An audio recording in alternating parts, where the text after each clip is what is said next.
স্বামী নামাজি হয় স্ত্রী বেনামাজি হয়, অথবা স্ত্রী নামাজি হয় স্বামী বেনামাজি হয়, তাহলে তাদের মধ্যে বিবাহ বন্ধন থাকবে না, তাদের বিবাহ বৈধ হবে না, তাদের সম্পর্ক ছিন্ন হয়ে যাবে। ডেঞ্জারাস কথাবার্তা।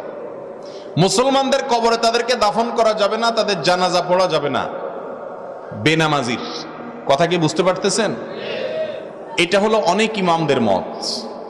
ইমাম আজম আবু হানিফা রহমতুল্লাহ আলাইহির মত হলো, যদি কেউ নামাজ না পড়ে আর তার মনের ভিতরে অপরাধ বোধ থাকে, অপরাধ বোধ বুঝেন তো কি, সে বলতেছে যে আসলে নামাজ তো পড়ি না কিন্তু পড়া উচিত, এটা অন্যায়, আসলে দোয়া করেন শুরু করব, আসলে ঠিক হচ্ছে না, তার ভিতরে একটা ভয় কাজ করে, স্বীকার করে সে, এরকম যদি হয় তো ইমাম আজম আবু হানিফা রহমতুল্লাহ বলেন সে কাফের হবে না, যেহেতু আল্লাহর প্রতি বিশ্বাসটা তার আছে, সে ফাসেক। আর আবু হানিফা রহমতুল্লাহ আলাইহির এই মতের